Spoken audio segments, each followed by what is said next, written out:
Siasi. And now what we Jesus Christ. I say Wabua ama campaign a brilliant publication. Brilliant publication. Yabua and Quada this year to essay. Me penny bias and my dear. No, yes, scientific secretary, Emma Building and Road Research Institute. Dr. Kofi Jansen. Okay. Or say, Gabi, Mem Famau. Or say, motorcycles have risen from the 7th cause of road traffic fatalities in 2002 to the first position in 2020 and have since been so. Very well. But your chance over. Ain't awards and Ranajo, Golden Bean. Okay. And yet, brilliant publication and stationery for your contribution to Enquada to SHS Adisia. Intimate dedicated awardee. Ediama Quadebia or Ghana, Oceania. Say, baby, I will penuma papa so I will be nya. And no any brilliant publication. Minia, made us say. Enti, oh, did you ma Ghana na award bemwa. Na a boost to energy to want to continue and do more. Into public then share any say brilliant publication will give them nothing but best of books that cater for their educational needs. Minia me ba asemi so a na watching BBC papa alankojo chebate ewo enkran otime boa edomano throughout the diaspora African Summit a propose adekese o propose adekese say Africa nyina no yenkamom if say a bread ru say ye beka bomu ye papa okujeto foreign minister ekokasa edema President Mahama na President Mahama shebo say Africa nyina a endorse no say nyame pa 2027 Obedi Africa Enim as chairman of African Union. 2026. No data no more 2027 no be start here juma. Entino so obedi animu dia enye na key person what we wiase nyina titire ni Africa. Wonya etire ba kumpo a sebe abobia enim dia ekura philosophical reasoning ekura the discipline ekura the edge and the poise to bring transformation and transformational leadership to Africa.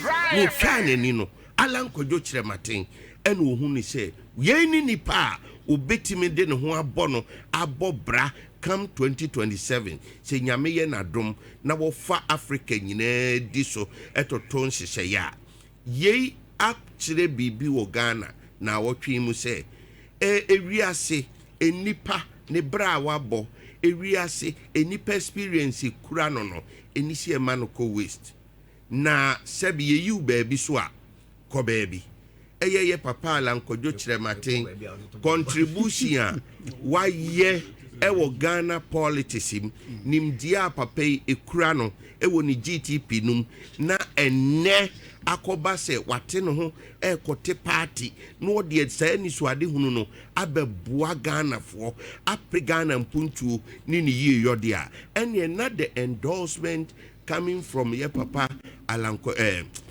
President Mahama no ebeboa pa ma Ghana ehunu se ye waze na mpanyimfo bu bi wonum se achia nanso emui esene kasabebu bia enti your papa no still has an opportunity. Why ye be statesman now was a politician idea. Come the general election at the 2028 no, he still has the opportunity to be the president of Ghana. Enti nyansa ni nimdia nyame e dia dom no. Mesre Ghana fo nyina se si ye bom paye ni yi apaya yemfa ye papa Lankojo Chirematin enyana siripie so nsre nananom ahoden emfama no efise Ghana waze a oye menua ye kan say na ye de ba OSP nsensem no so ansama ba okada menua de wo mu nie bebia economy biem no ade a ye frɛ no waste eboa de oman no connect more than we expect na hwehwɛ mu akire mu say afibia Ghana ye lose $3 billion to corruption. Many animal say so the largest demographic block ever Ghana the youth, which accounts for 13 million, maybe 13.4 million people. Now, election yet told ye the recent election 2024. The total turnout ye register about 18 million. The turnout was still around 11 million. What is the figure telling you? That means he said the youth don't want to about determine who becomes president of the nation. Now, question is, MPP got the opportunity to be in power for 8 years, and what did they do about the menace about unemployment? Yet, and the data about Bontini say 1.3 million youth idle. Media then come to say a and it dents the credibility of party and also and sana party ever. One district, one factory. Yeah. The internal politics say agenda. MPP, one district, one factory. Machinery I want to buy, say. And kawobe bois empower private sector because baby so you service sector police, we service sector, soldiers, we service sector, health workers, we service sector, teaching sector, no everywhere.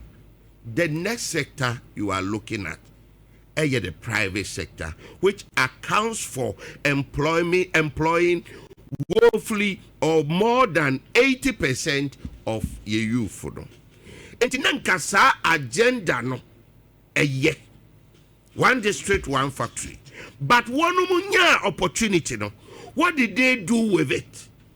Under trade ministry, Nana Akufo-Addo ultimate office one them Flagstaff House to house the whole agenda. Emani flip flop. And to me, Okasa Nana Akufo-Addo to office or Flagstaff. What do you mean? Meaning I said your course on America. Ye papa and Kojo Martin. Sa idea na Kasadi Funo. One district. Akufo-Addo gave the trade ministry to Alan Kojo Martin for how many years? Oh, I know the Minyan data. Yes. Okay. 6 years, right? For all these years. For all these years. He superintended over the trade ministry. Why are you now going back to blame the president? Oh, and America will say, a DNT one district, one factory, and materializing. Make a deep idea, may say, Nana Akufo-Addo at a special office to supervise one district, one factory. Na enye in book. Na say trade ministry, but in principle, no, na managed by the office of the president. Asima American, Frep Nana Akufo-Addo na. So what role then and another sector minister no play? Oh, sir, yayo simpapeni. Sound mechanic. And yeah, and simpapeni. No, G simpapeni the any tomb for 6 years. For 6 years and beyond. I was so who say one block. One initiative, one policy. May American one say me. One district, one factory. Papa with other duties, okay, surplus, okay, trade surplus. Our budgeting, MIA. And the giving Najuma tenacity of purpose, the poise he has, the experience he has. Senka ye the one district, one factory, no, 2 million, and said ye na, enka Juma no ye empowered. Now can after thought because for the 6-7 years before I all resign, we never, not even on a single account, had Honorable Alan Martin so complaining say he is not in control of Niku ministry. They say be ena maka chro minua enya fidie bia so eni enya fax.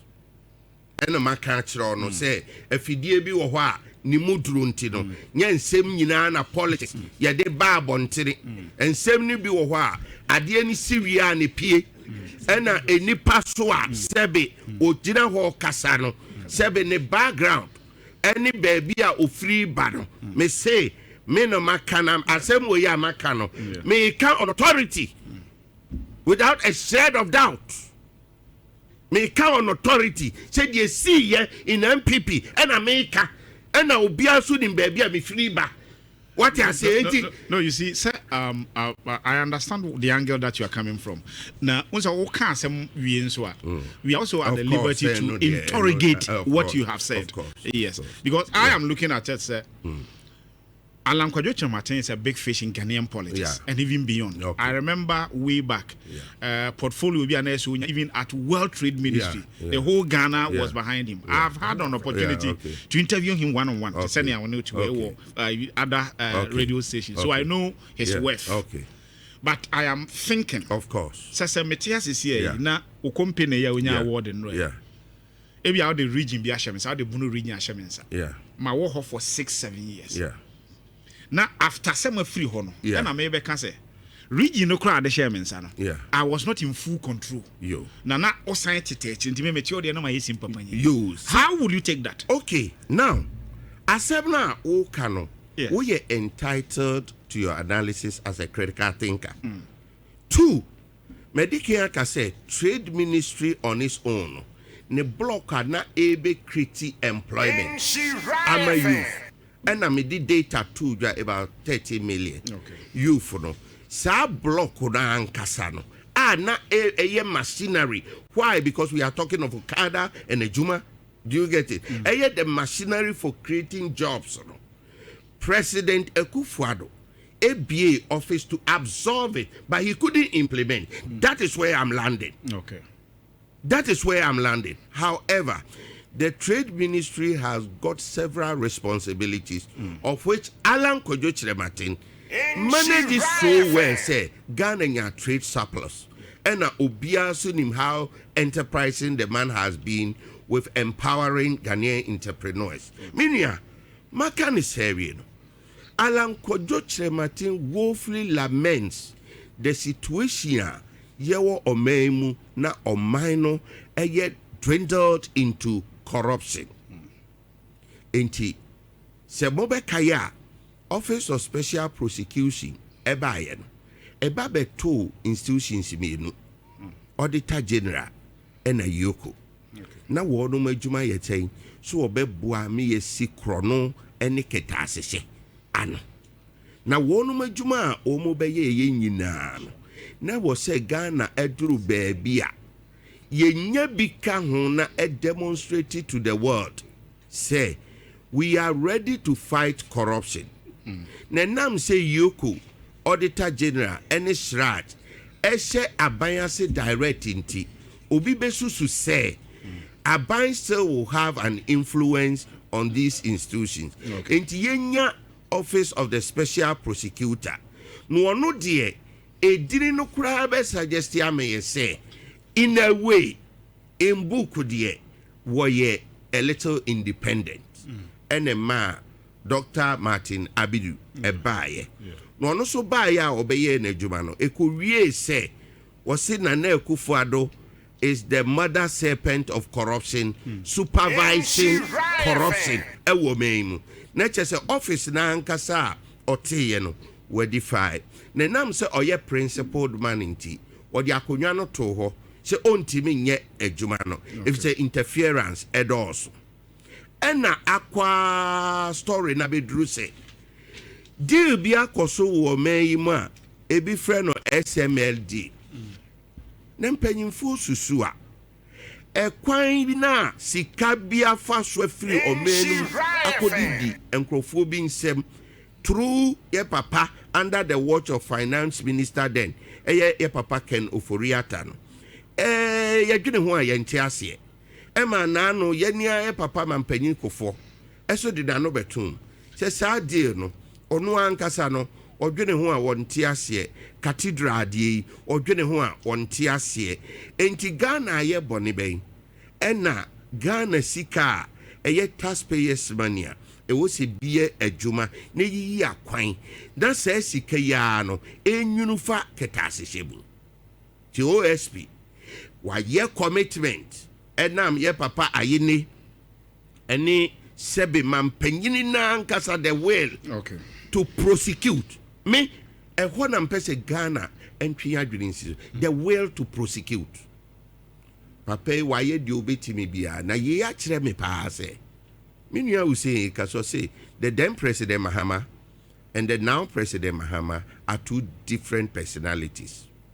The now President Mahama, me say, yen tuaba ma political party, near tuaba ma nipa. Yen tuaba ma political party, near tuaba ma nyansafo. Yen tuaba ma political party, na ye tuaba ma nimdifo. Yen tuaba ma political party, na yen tuaba yen tuaba ma political party, na ye tuaba ma obia or ye ready and will sacrifice everything he has. What makes up a political party? What's it? What makes up a political party? Political party a structure, strategy.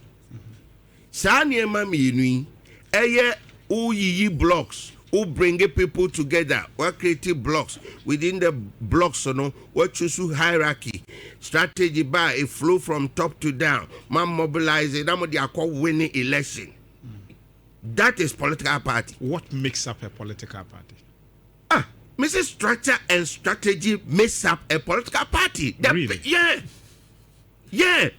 Say me can say ya. Look. So the nipa ene ko tuaba. One political party or no ni nipa tuaba. Amena be the president da. So me can structure. Me can nipa ye won see constituency work. Oba mobilize nipa ya register mo. Ewo data so a ekyerese eba election asafui emetua babamo. That is the party. But one may be jina na ye won baako na wabe this one. So in a straightforward sentence, what do you want to say on the OSP and the Attorney General and the extradition? The American say the commitment of President Mahama to prosecute Ken Ofori-Atta is an indication, say, when you vote and vote wisely for a wise man like President Mahama, for a wise man like Alan Kojo Chirematin, you will get to value for money because they will sit up, defend the country, protect the public purse. Na Ghana enyasi kano emphaso. And the OSPA indicated to me, the Mahama indicated to me, say they are fighting corruption, and that if they fight it well, ebebokwan ama ye papa lankojo chirematin amwa be the president come next Martin, you John of UP no me ba na me ba cho